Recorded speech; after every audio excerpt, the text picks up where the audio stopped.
Hey there, fashion friends. So today is Thirsty Thursday Q&A. Yay! I hope everybody has their favorite beverage. Normally I would be having an alcohol beverage with everybody at this point. But because I'm actually filming this episode in the morning, it is currently 9:20. I'm gonna stick with coffee. If you missed my last Q&A, I will make sure to link it up here as well as down below so you can check that out and make sure you don't miss anything. First, before we get started, I have to say thank you to everybody that did send me their questions.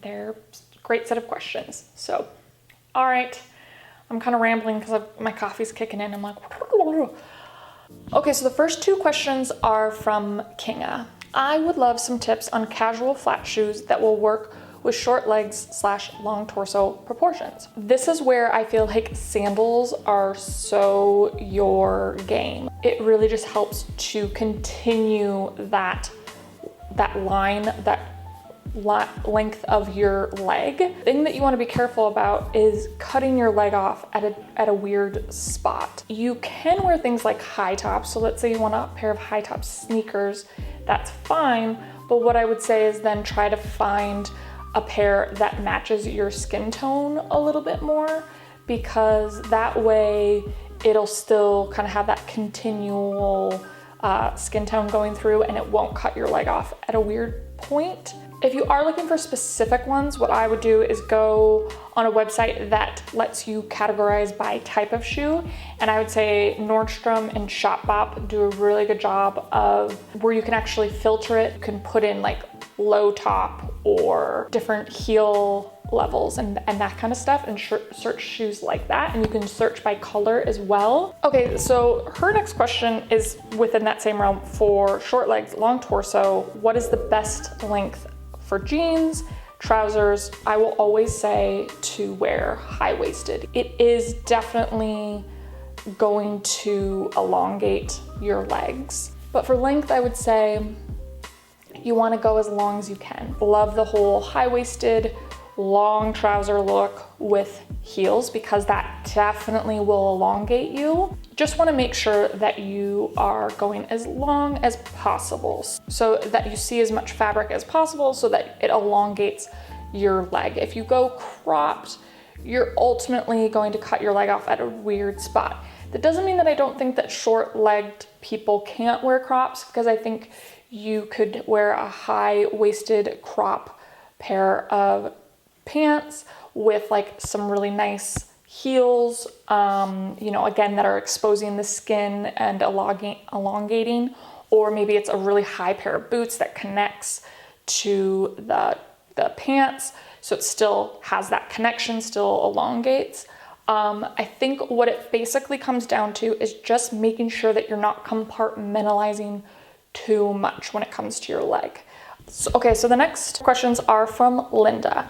Her first question is how to reconcile your real life with your love of style and clothing and beautiful shoes. One of the things I always have is a routine. I like to have a routine for every day because it really helps me sort of get over certain humps. I feel like if I didn't have that routine, it'd be a lot harder to do certain things every single day. In this time of self-isolation where we're not really going out, yeah, it's a little bit difficult to get motivated to get all jazzy because you feel like, oh, nobody's gonna see me, so what's the point? You see yourself. And I can definitely say on the days that I don't do my makeup and don't get dressed in like a outfit that I love, I feel that. I don't feel the best version of myself. And that's just me. That might not be you. When I get myself ready for the day, I feel more prepared to take on the day. I feel more motivated.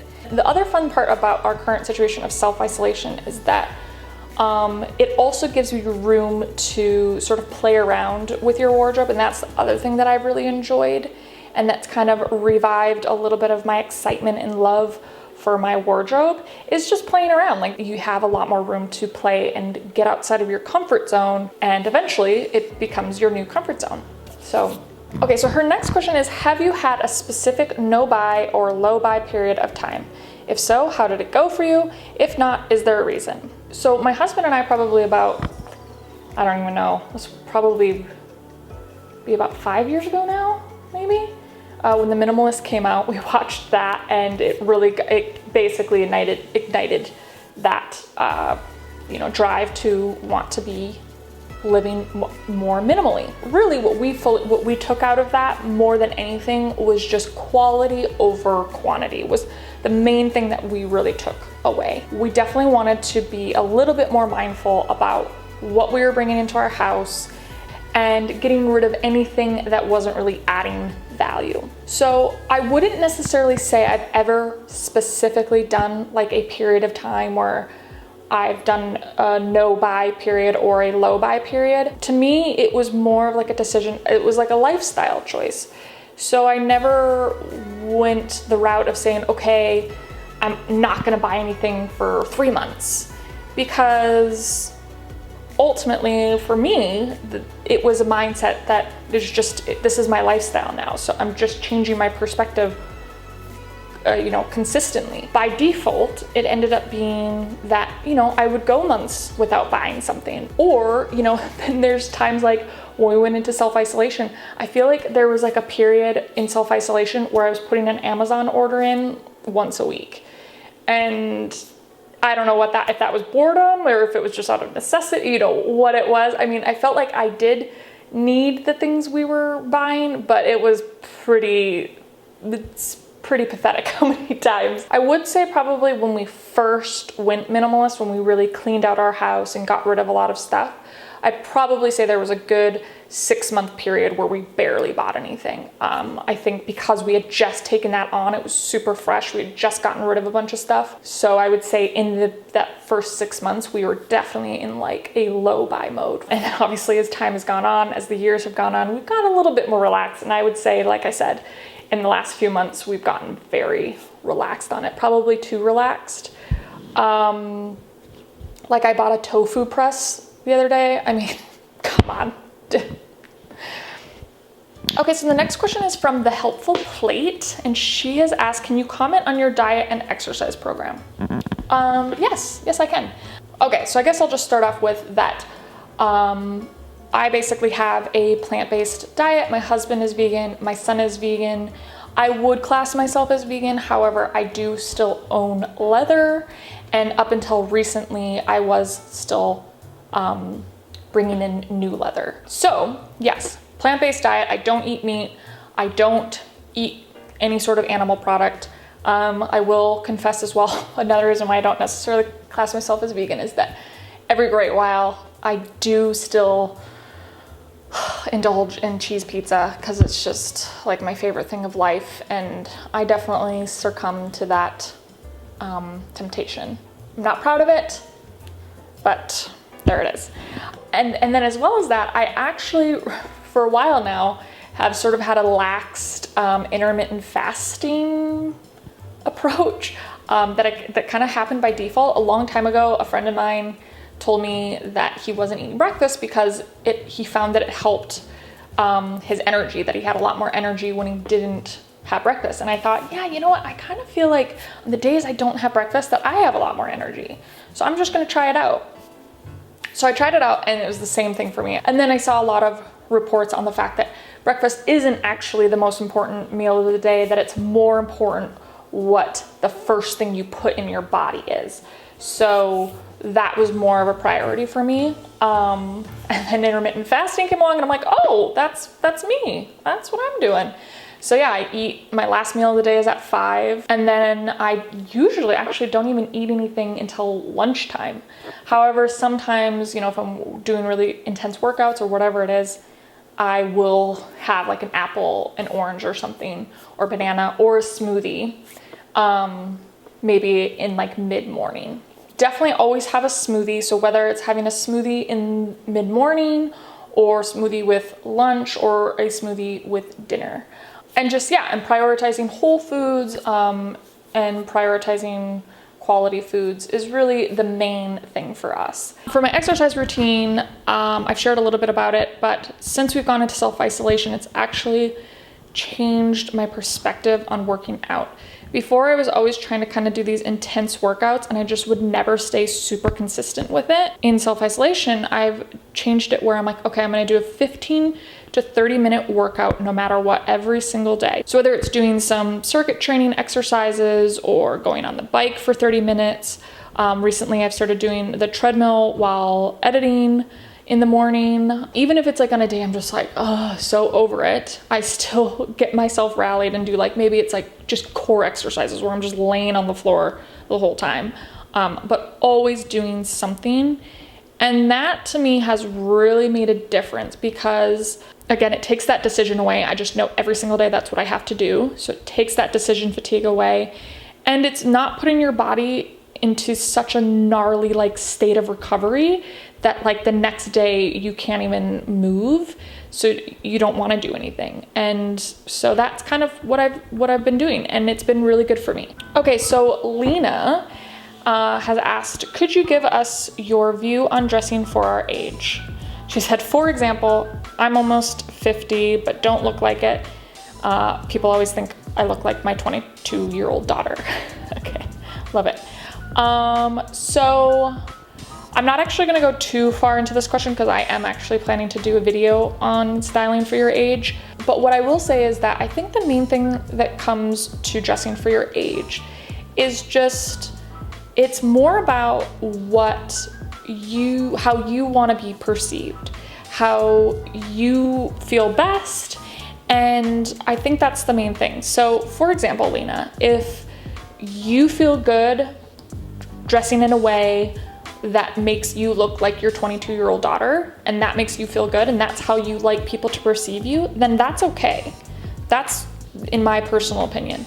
I can still, the story that comes to mind, I can remember back to one of the times I was in Vegas and you know, people kind of dress a little crazy in Vegas, but there was a time where I was in a casino and I saw this older woman. She had to have been, I think she was in her 70s for sure. Maybe she was in her 60s, but I think she was in her 70s.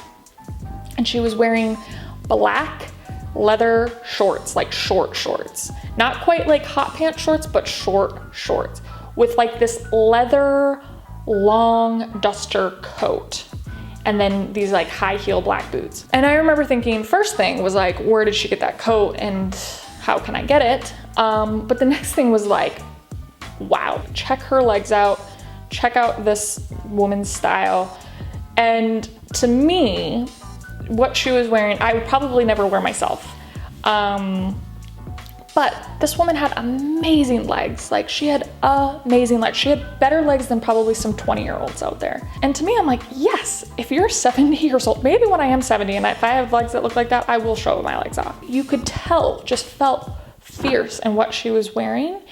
And that's the difference, is to me, I didn't even bat an eyelash at the fact that she was 70 years old, because to me, she looked amazing because she was exuding that confidence. It always comes back to that for me, is whatever you feel best in, that is what you should be wearing. Okay, so the next question is from Ima. Her question is, I love jeans and would like to know if you would ever design your own personal style of jeans. Yes, girl, for sure. Let's say down the road, one of my favorite denim brands came to me and asked me to like help them design a jean. Dream world. I used to want to be a fashion designer. Like that's what I wanted to do. When I was 12 years old up until into my 20s, I wanted to be a fashion designer. And the reason why is that I find the womanly figure so beautiful. And I loved the idea of being able to tailor to that, to customize to that, to really accentuate the womanly figure. So I think that's what I would love about being able to produce a pair of jeans, is being able to construct or design to make sure that the womanly figure is being as accentuated as possible. They would definitely be high-waisted, there's no doubt about that. And they would definitely have a vintage fly, no doubt about that. And good pockets, good pocket placement in the booty. So our last question is coming from Caitlin. Her question is, and this is a good question to end this on. She said, would love to hear about some of the things you've learned at your fast fashion and luxury fashion jobs. Okay, so I guess I'll start with the fast fashion brand. The thing that I realized the most working there was just the amount that these type of brands produce. I felt like I always had to be current. I felt like I always had to be taking in new stuff into my wardrobe because I wanted to be relevant. I wanted to be current because there was always a new like marketing campaign with like different trends and different styles, different colors, different prints. And then after a few weeks, it was old. You were over it. You were on to the next thing. And so I recognized that, yeah, that was having an effect because you weren't having just like a good, loving relationship with your clothes. It was like you were having all these one night stands and just keep it moving. You weren't having any good long-term relationships. Not to say that I didn't find a lot of pieces that I absolutely loved, because I still have pieces that I've had for years and years. But yeah, I would say for the most part, I can't even tell you how many clothes I took in and have gotten rid of over the years. So then when I left that to work in the luxury contemporary fashion category, I did have to sort of change my outlook on what I was taking in because the clothes were a lot more expensive. So I couldn't just easily take in all these items. I had to be very mindful about what I was purchasing. So it definitely changed my mindset a lot because then I had to make sure that whatever I was buying was going to really, get me my bang for my buck, that I was really going to get a lot of use out of that item, that it was going to be very functional and that I could have it for a really long time because it was my precious money and I didn't want to just spend it on something that wasn't going to get a lot of use. I had to practice a lot of patience. I had to practice a lot of willpower. And so it was a really good exercise for me to go from fast fashion to this contemporary brand, because I just had to really change the way I looked at stuff. It was more of a collection. It was more curated.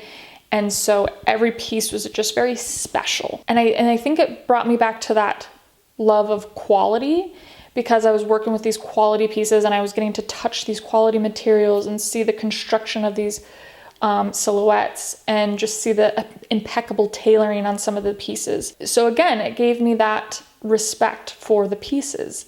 And so I think I just had a whole newfound, it was like I came full circle and I just had this whole newfound love and respect for the clothes. And so then when I exited the fashion industry, it was like I took that, like the newfound respect and love that I had for the actual pieces of clothing, and then was able to intertwine that with my newfound personal style. It would be unfair for me to say that those two industries didn't shape, who I am today. All right, you guys, so that is it for today's Q&A. I hope that you enjoyed it. I hope that you got some sort of value out of today. And yeah, make sure that if there are any questions that you would like to have me include in the next Q&A, to comment below. I will also always send out a reminder when it starts to get closer. But this was a lot of fun. I had a lot of fun answering these questions. Again, thank you to everybody that sent me their questions. They were so much fun. We will definitely be chatting soon. Bye, you guys.